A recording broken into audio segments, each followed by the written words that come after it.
Ini. Ini ya. Ini Merli. Baik, Saudara Mary Liani Kusuma Dewi. Iya, Pak.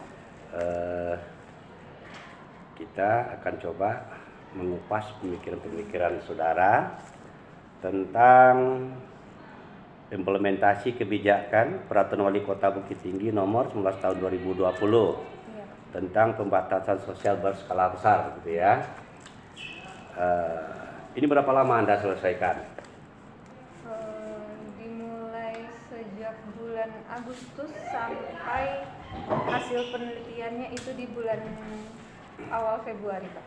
Baik, apa yang latar belakangnya saudara untuk menggali persoalan ini, menjadikan ini sebagai skripsi, gitu? Latar belakang saya menggali permasalahan ini menjadi sebuah skripsi itu dikarenakan ketika itu COVID ini sangat merajalela, di mana COVID ini telah menginfeksi seluruh masyarakat dengan penularan yang sangat cepat, yaitu melalui tetesan cairan droplet kan Pak, yang keluar dari mulut pasien penderita COVID, baik ia saat bersin, batuk maupun berbicara. Penularan yang sangat cepat ini menjadi persoalan serius Pak bagi banyak negara, tidak terkecuali Indonesia Pak. Nah, kemudian ternyata berdasarkan data kasus COVID di Indonesia pada tanggal 12 April 2020 tercatat sebanyak 4.241 kasus yang terkonfirmasi COVID Pak. Nah bagaimana kalau Anda kan telah menjelaskan ya bahwa penularannya itu luar biasa cepatnya, karena melalui apa tadi? Tetesan cairan droplet.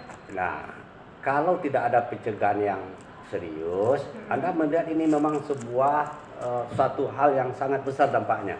Sangat besar dampaknya Pak, karena ini telah mengakibatkan kematian tingkat tinggi. Ya. Tidak hanya itu, di sini masyarakat yang keluar rumah, dia berpapasan dengan penderita COVID, maka akan semakin menyebar kembali pasien penderita COVID. Nah, baik, ini ada kebijakan pembatasan sosial berskala besar. Iya, Pak. Itu apa maksudnya? Di sini pemerintah itu menerapkan kebijakan membatasi pergerakan masyarakat secara besar-besaran, Pak. Apa contohnya itu? Di lapangan apa itu kegiatan yang berskala besar itu? Nah, contohnya itu yang ditemui di lapangan, adanya pos penyekatan COVID Pak di setiap perbatasan. Di Kota Bukit Tinggi sendiri itu ada 5 pos penyekatan COVID Pak. Apa efektif itu? Karena kan penyekatan untuk menghambat lalu lintas orang, begitu maksudnya. Benar Pak. Nah, sementara dikatakan penularnya ini melalui droplet gitu ya. Nah, apa hubungannya ini dengan penyekatan dengan pencegahan penyebaran COVID?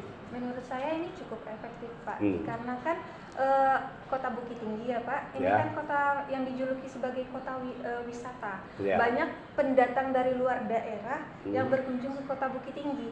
Nah, dengan adanya pos penyekatan COVID inilah, nah ini memperkecil kemungkinan angka penyebaran COVID dari masyarakat pendatang yang dari luar itu. Oh gitu ya. Nah, seperti apa efektivitasnya penerapan kebijakan ini di Bukit Tinggi? Atau Anda kan mengkaji implementasinya ya? Iya Pak. Apa aja yang dilakukan? Dalam implementasinya banyak berbagai hal yang dilakukan oleh pemerintah Kota Bukit Tinggi.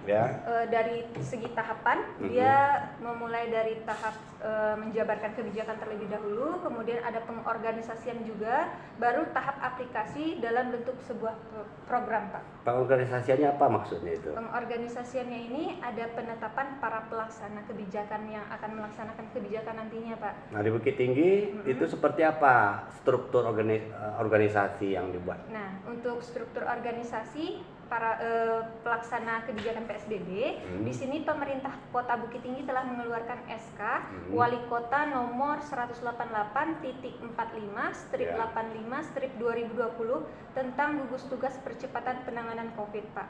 Nah, di sana dijabarkan berupa tabel siapa saja personel yang termasuk ke dalam gabungan satuan gugus tugas ini, disertai dengan kedudukannya, kemudian tugas dan wewenangnya. Oke, tadi ada penjabaran gitu ya, lalu ada pembuatan dari organisasi gitu ya, mengorganisasi pelaksana gitu ya. Lalu yang apa lagi berikutnya, langkah berikutnya? Langkah berikutnya itu tahap aplikasi, Pak. Nah, aplikasi itu apa yang dilakukan? Nah, di sini dilakukan keluarannya itu dalam berbentuk program pemerintah, Pak. Program Pemerintah. Itu di program pemerintah itu di payung hukumnya apa oleh pemerintah Bukit Tinggi? Perdaka atau peraturan wali kota? Menginduk pada peraturan wali kota Bukit Tinggi, tapi programnya itu berdasarkan rapat bersama dari satuan gugus tugas, Pak. Ya, apa tuh yang dilakukan? Pertama itu membentuk program kelurahan siaga COVID, Pak. Program kelurahan siaga COVID. Program siaga COVID. Lalu yang kedua itu pos penyekatan COVID, Pak. Pos penyekatan COVID. 2 aja programnya. Iya, hanya 2. Nah, lalu apa kan itu program ya? Di bawah program itu kan satu payung besar. Di bawah program itu ada namanya kegiatan. Nah, program yang pertama apa kegiatannya? Untuk program kelurahan siaga COVID, kegiatannya itu setiap minggu satuan gugus tugas itu rutin mendatangi kelurahan-kelurahan untuk mengadakan sosialisasi. Kalau di tingkat kelurahan sendiri ada nggak organisasi khusus yang nanganin ini? Untuk itu dari kelurahannya tergantung perangkat daerah dari kelurahannya itu sendiri, Pak, yang akan membagi tugas, siapa dia yang akan nanti mensosialisasikan kembali kepada masyarakatnya. Ya, berarti cuman di kelurahan itu apa aja kegiatannya yang realnya begitu? Yang realnya itu dari BPBD, ketika saya melakukan wawancara dengan anggota BPBD, katanya beliau melakukan sosialisasi terkait pengetahuan tentang COVID, kemudian bagaimana mengantisipasi penyebaran COVID. Nah, di sini diberikanlah pengarahan dari BPBD kepada perangkat daerah di kelurahan, kemudian nanti perangkat daerah di kelurahan itu menyalurkannya kepada masyarakat. Nah, kalau yang program kedua apa kegiatan? Program pos penyekatan COVID, Pak. Ya, apa kegiatannya? Itu kan programnya itu kan, kegiatannya apa? Kegiatannya itu pengecekan suhu di setiap perbatasan, kemudian pengecekan kartu identitas masyarakat di setiap perbatasan. Oke, lalu Anda lihat apa kendala-kendala yang dialami oleh pemerintahan Kota Bukit Tinggi? Untuk kendala, menurut saya PSBB di Kota Bukit Tinggi ini cukup baik, Pak, dilaksanakan. Berarti nggak ada kendalanya sama sekali? Tapi kendalanya masih apa ada kendalanya juga. Anda temukan? Yang pertama itu dari segi kepatuhan masyarakat, Pak. Di sini kalau saya teliti kembali, kepatuhan masyarakat itu yang kurang dalam menggunakan masker misalnya, Pak.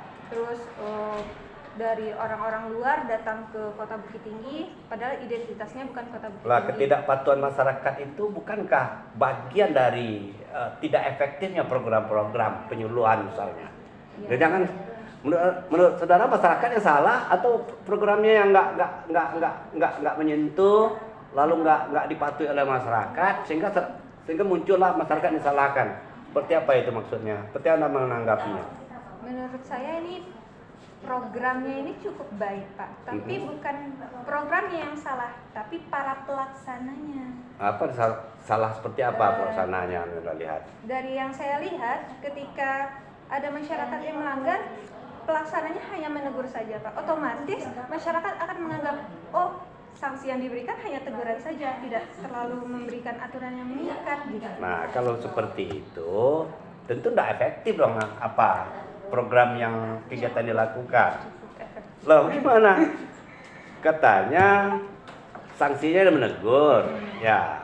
Nah, sementara sebuah program, sebuah kegiatan akan berjalan dengan maksimal, dengan bagus, efektif, manakala ya masyarakat pertama memahami betul bahaya dari wabah ini, lalu dia akan berusaha semaksimal mungkin untuk bagaimana caranya menyikapi, berbuat, jangan dia menjadi bagian dari penyebaran virus COVID-19 ini. Memang terkait ini, Pak, masyarakat itu dari segi masyarakat itu yang terbilang cukup banyak, pastinya susah untuk diarahkan. Tapi dari tujuan akhir kebijakan PSBB ini sendiri tujuannya itu memang bertujuan menekan kasus penyebaran COVID, Pak. Dan selama kebijakan PSBB di Kota Bukit Tinggi memang pada hasil akhirnya zero kasus di Kota Bukit Tinggi, Pak, selama PSBB itu. Oke. Mau ngomong? Ya, itu kan zero kasus ya. Baik, Saudara Mary Liani Kusuma Dewi. Iya, Pak. Ini luar biasa ini ya. Skripsi saudara implementasi kebijakan peraturan wali kota Bukit Tinggi nomor 9 tahun 2020 tentang pembatasan sosial berskala besar. Selamat kepada saudara Meriani ya, yang telah menjalani ujian skripsi bersama dosen penguji lainnya, Ibu bimbingan Ibu Bu Dr. Rafni. Didoakan mudah-mudahan saudara sukses untuk menang langkah berikutnya. Terima kasih ya. Terima kasih Oke, banyak, ya. Pak. Baik, terima kasih.